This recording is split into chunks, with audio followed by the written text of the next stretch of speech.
Thanks for joining me here in Cronin's Corner. Today is Thursday, April 23rd, 2020. Today I'm going to be reading more poems from Falling Up by Shel Silverstein, and the publisher is Harper Collins. Let's start with our first poem, Hand Holding. Somebody said, let's all hold hands, so Lee held hands with Jean. And Jean also held Helen's hand while she held hands with Dean. Dean's other hand held Sharma Joy's while she held hands with Lee. So tell me just how did I wind up holding hands with me? Long scarf. You asked me to take off my scarf and sit down and rest for a while? That's sweet of you, but before I do, I'll tell you a story, my child. Some years ago, I fought a duel with the Count of Doom and Dread, and I slipped or tripped, and his sword just clipped my neck and sliced off my head. I scooped it up and put it back, but it didn't quite connect. So I tied the scarf around it just to keep it on my neck. That's why I always keep it on, 'cause if it did unwrap, this wobbly chopped off head of mine might tumble in your lap. So now you've heard my tale, and if it will not make you ill, and if you'd still like me to take off my scarf, I will.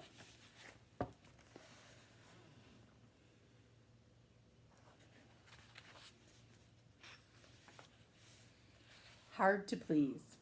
Elaine gives me a pain, Gil makes me ill, Winnie's whiny, Orin's boring, Millie is silly, Rosie is nosy, Junie is loony, Gussie is fussy, Jackie is wacky, Tommy is balmy, Mary is scary, Tommy is clammy, Abby is crabby, Patty is batty, Maisie is lazy, Daisy is whiny, Missy is prissy, Nicky is picky, Ricky is tricky, and almost everyone makes me sicky. Phew.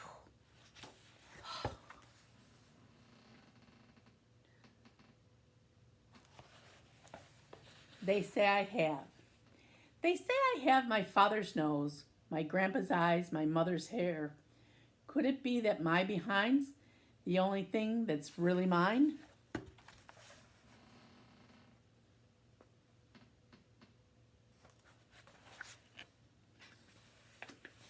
The Toy Eater. You don't have to pick up your toys, okay? You can leave them right there on the floor. So tonight when the terrible toy-eating Tuchel comes tiptoeing in through the crack in the door, he'll crunch all your soldiers, he'll munch all your trucks, he'll chew your poor puppets to shreds. He'll swallow your big wheel and slurp up your paints and bite off your dear dolly's heads. Then he'll wipe off his lips and he'll sail with the sails of your ship and make a burpity noise. He'll slither away, but hey, that's okay. You don't have to pick up your toys.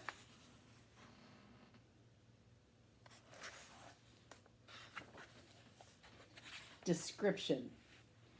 George said, God is short and fat. Nick said, no, he's tall and lean. Len said, with a long white beard, no, said John, he's shaven clean. Will said he's black, Bob said he's white, Rhonda Rose said he's a she. I smiled and never showed 'em all the autographed photograph God sent to me.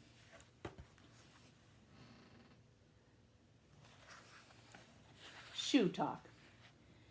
There's no one to talk with, I'll talk with my shoe. He does have a tongue and an inner soul too. He's awfully well polished, so straight-laced and neat, but he talks about nothing but feet, feet, feet, feet, feet.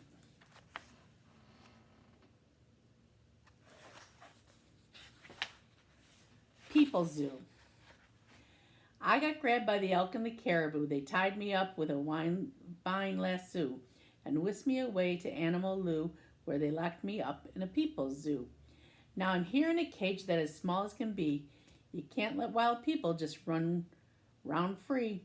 And I'm fed bread and tea at 2:45, and the animals all come and gander at me.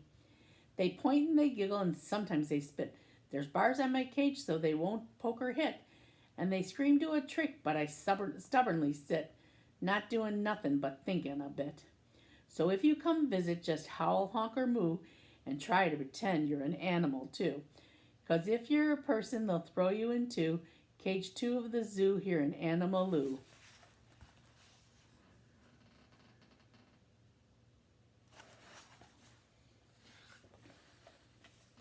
The tongue sticker outer. They say that once in Zanzibar, a boy stuck out his tongue so far it reached the heavens and touched a star, which burned him rather badly. I wasn't there, but they said that lout now keeps his tongue inside his mouth. But if you ask him to stick it out, I think he'll do it gladly.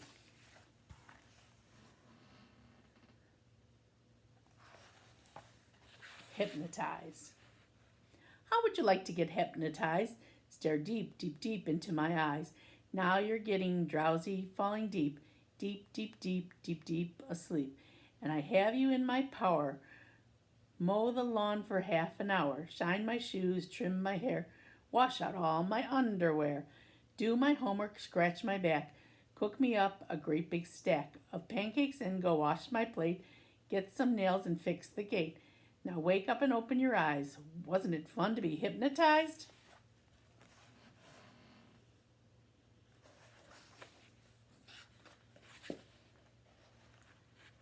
Setting around.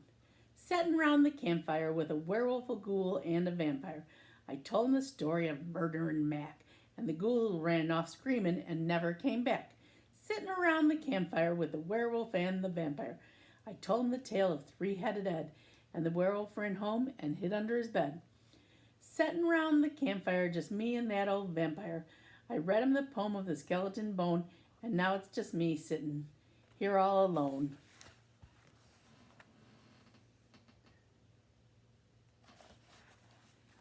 Red flowers for you. They could be poison ivy. They might be poison oak. But anyway, here's your bouquet. Hey, can't you take a joke?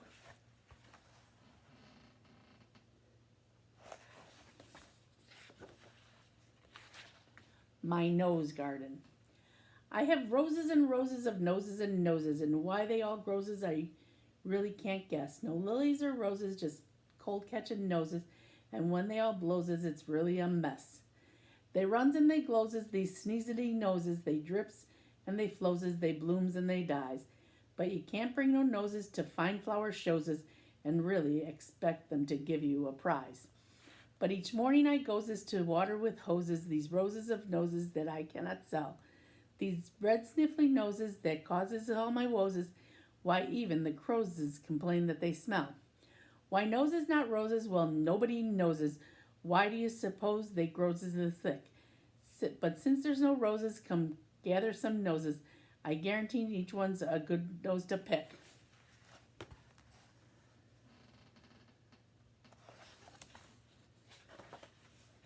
Mirror, mirror. Queen. Mirror, mirror on the wall, who's the fairest of them all? Mirror. Snow White, Snow White, Snow White.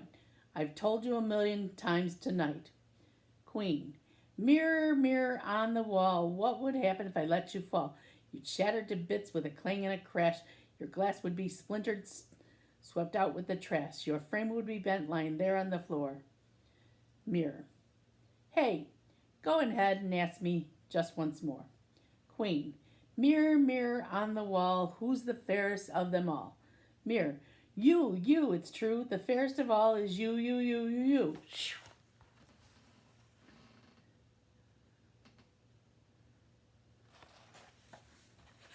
Spoiled brat. The spoiled brat cut a hole in her hat. The spoiled brat put a coat on the cat. The spoiled brat got into a spat about whether a rodent's a mouse or a rat. The spoiled brat broke a bike with her bat. The spoiled brat told the policeman to scat. The spoiled brat said her sister was fat, and she sat on her birthday cake till it was flat. The spoiled brat, she cussed and she spat. The spoiled brat pulled the wings off a gnat. The spoiled brat fell into a vat, got cooked up for dinner, and that was that. But in spite of the pepper, the salt, and the sage, the onions and garlic and oil, nobody would touch a bit of that brat because she was so spoiled.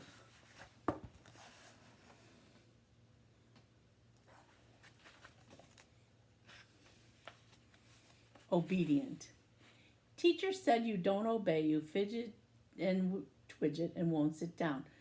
So go sit in the corner now till I say you can turn around. So there I stood till it got dark without a whimper or a tear. Till everybody else went home, I guessed that she'd got me here. And that was Friday, so I stayed all through the weekend being good. and Monday was the first day of summer vacation, so I stood through hot July and sticky August, trying to obey her rule. Stood right there until September, when yikes, they closed down the school.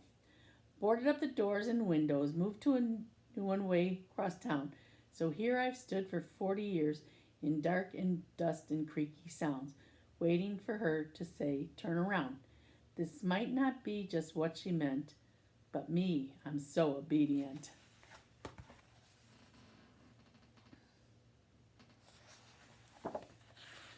Glub, glub.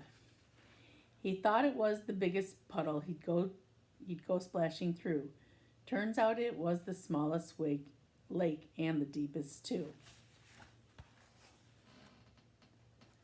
Hope you enjoyed our poems today. And today's Thursday, so tomorrow is catch-up day for e-learning.